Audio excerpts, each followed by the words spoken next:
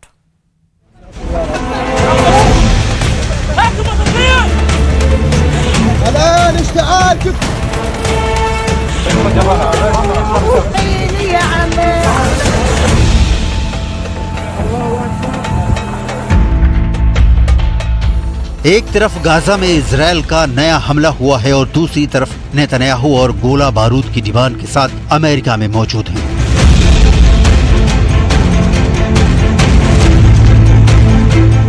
Gaza में Israel की बमबारी से एक ही दिन में करीब 100 लोगों की मौत हो चुकी है, 300 से ज्यादा घायल हैं। ये गाजा में सबसे खूनी दिनों में से एक साबित हुआ है।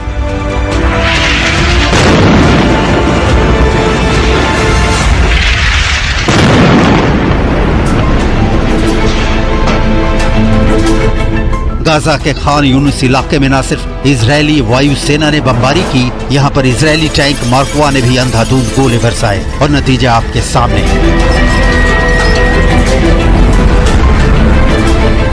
अपने परिवार के कई लोगों को खोने वाले अहमद समूर लाशों को उठा उठाकर थक चुके हैं। इजरायल ने जब हमला किया तो एक 4 मंजिला इमारत पूरी तरह ढह गई। अहमद समूर का घर इसी इमारत में था।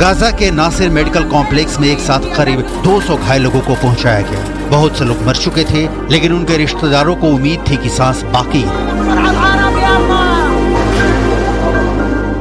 ये तस्वीरें बता रही हैं कि एक तरफ गाजा में तबाही जारी है, लेकिन दूसरी तरफ अमेरिका में नेतन्याहू को घेरने की कोशिश भी जारी है।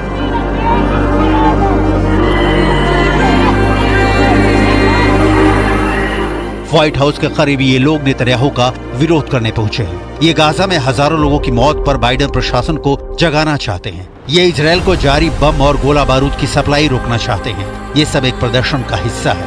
ये व्यक्ति आंखों पर पट्टी बांधे और हथकड़ी लगाए हुए खड़ा है, ठीक वैसे ही जैसे इजरायल गाजा और वेस्ट बैंक में हजारों लोगों को गिरफ्तार कर चुका है। गाजा में तबाही रोकने का नाम नहीं ले रही। गाजा में 9 महीनों से जारी बमबारी में 39,000 लोगों की मौत हो चुकी है। 90,000 लोग घायल हुए। सैकड़ों हजारों लाशें मलबे में दबी हुई हैं।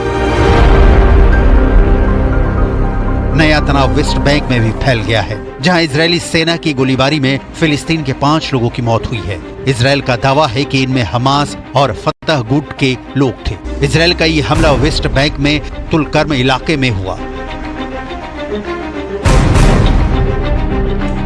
गाजा और वेस्ट बैंक दोनों जगह इस तबाही के बीच अमेरिका से एक बहुत ही खतरनाक आइडिया सुझाया गया है, जो पूरे पश्चिम एशिया को ऐसे युद्ध में झोंक सकती है जिसके बाद तीसरा विश्व युद्ध शुरू हो जाएगा। इस बात की पूरी गारंटी है। अमेरिका में ओहायो की सीनेटर और डोनाल्ड ट्रंप के रनिंग मेट जेडी वेंस, जो रिपब्लिकन पार्टी के वाइस प्रेसिडेंट के कैंडिडेट के रूप में उभरे हैं, उन्होंने अमेरिका के न्यूज चैनल को दिए इंटरव्यू में बहुत ही खतरनाक रास्ता दिखाया है।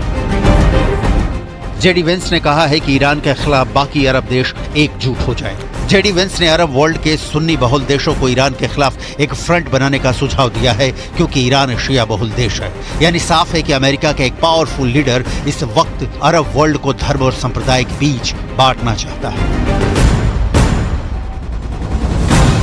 जेडी वेंस ने कहा कि इजराइल को बचाने के लिए जो बाइडेन ने जो कुछ नहीं किया है और न ही ईरान को कमजोर करने के लिए उनकी सरकार कुछ ठोस कर पाई है। अमेरिका की तरफ से पश्चिमी एशिया में नई गुटबाजी तैयार करने के बीच चीन ने बहुत बड़ा बयान दे दिया है। संयुक्त राष्ट्र सुरक्षा परिषद में चीन ने कहा है कि 2 स्टेट वाला उपाय जरूरी है, यानी इजराइल भी देश रहे और फिलिस्तीन भी देश बने। ये ऐसा सुझाव है जिसका समर्थन भारत भी करता है। यही पूरे पश्चिम एशिया में स्थायी शांति कायम करने के लिए सबसे बेहतर तरीका माना जाता है, जिस पर इजराइल राजी नहीं है। 近日，国际法院发表咨询意见，认定以色列持续占领巴勒斯坦违反国际法，以色列有义务立即结束对巴勒斯坦领土的非法占领。 जब गाजा में बमबारी चल रही है और नेतन्याहू अमेरिका से बम और हथियार की डिमांड करने पहुंचे हैं, तब बीजिंग में हुई एक मीटिंग ने इजराइल के माथे पर लकीरें खींच दी है। वजह है चीन के विदेश मंत्री से फिलिस्तीन के अलग अलग गुटों की मुलाकात। इस मीटिंग में हमास और फतह दोनों गुट के नेता शामिल हुए। खबर यह है कि फिलिस्तीन के 14 गुट इस बात पर राजी हुए हैं कि PLO यानी फिलिस्तीन लिबरेशन ऑर्गेनाइजेशन पूरे फिलिस्तीन के लोगों का सही प्रतिनिधित्व करता है। 最核心的成果就是明确巴解组织是巴勒斯坦人民的唯一合法代表。最突出的亮点就是围绕加沙战后治理，组建临时民族和解政府达成了一致。 जहां अमेरिका फेल हुआ है, वहां चीन ने बाजी मारी है। सऊदी अरब और ईरान के बीच दोस्ती कराने के बाद चीन इजराइल और फिलिस्तीन के बीच स्थायी हल निकालने में जुट गया है। चीन अब डील मेकर बनना चाहता है, लेकिन इन तस्वीरों के बीच अगला एक हफ्ता गाजा में चल रहे युद्ध के लिए बहुत अहम होने वाला है। जुलाई के अंत तक अगर ये युद्ध रुकता हुआ नजर नहीं आया तो समझ लीजिए कि फिर ये युद्ध पूरी तरह आउट ऑफ कंट्रोल हो जाएगा।